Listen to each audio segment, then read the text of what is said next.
And I think the movie is a lot stronger if you just ignore the origins of the Joker, which is a shame because the movie spends so much time on it. But once he is the Joker, I think he's a lot of fun. And he does a lot of classic Joker stuff. And I think it needs to be put into the context of the only other Joker that had been seen on screen is the one from the 1960s version, which is pure camp. Like, if you've ever seen an episode of that, that is a children's show, and it's completely over the top and silly.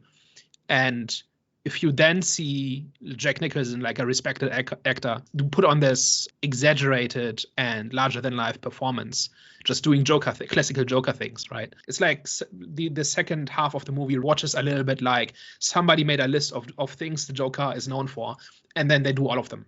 Mm-hmm.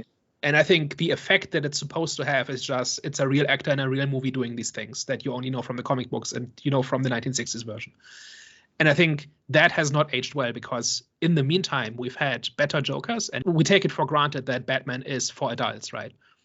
Maybe even too much sometimes, where it starts to take itself extremely seriously, and all the fun is kind of missing from most contemporary portrayals of Batman. But I think that is the context you need to see it in, and that also means it hasn't aged terribly well, at least for me. You know what it is as well? I think, firstly, for me, the Joker's performance, even though I said he was a bit theatrical at times, I really enjoyed his Joker. Like I said, there was moments where he felt very sinister, and in a jokery type of way. So for me, overall, I think he did a good job.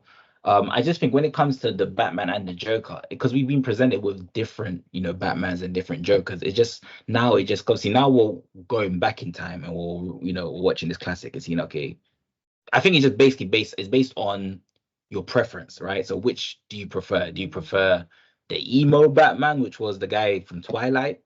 Do you prefer the kind of jokery type of Batman, which was the one with, what's his name? He was in the one that was Batman vs Superman. What's his name again?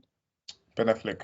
Yeah, Ben Affleck. You enjoying that one? The Dark Knight Batman, I think that was probably one of my favorite. I think that was probably the favorite Batman for me. Yeah, also you enjoyed that type of Batman. So I think, because we've been presented with different type of Batmans, it's just one of them ones where it's like, okay, when you watch this film, your experience and your opinion to this film is going to be different in comparison to someone who hasn't seen Batman and so on, just being introduced to this type of Batman. So pretty much I'm leading up to a question. So when this film came out, do you know what the reaction was? It blew people's minds. Yeah. Okay. It was it had been 20 plus years since the Dawn of Superman movies.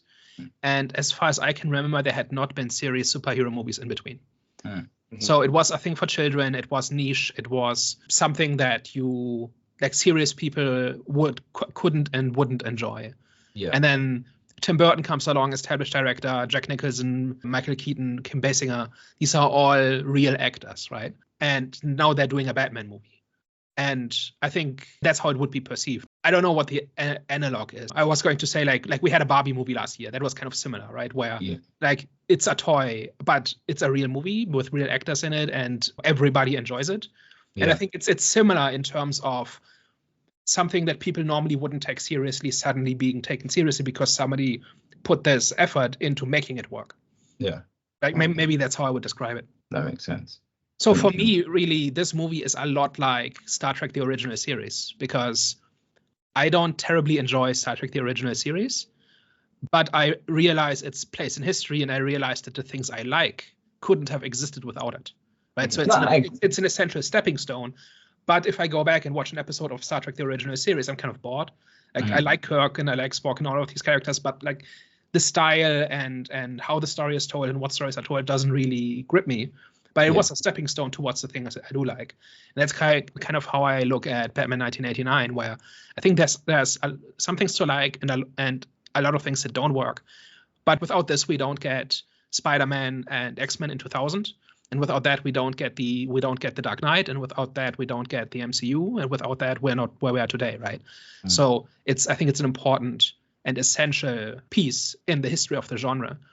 Even though the movie I don't think has aged that well.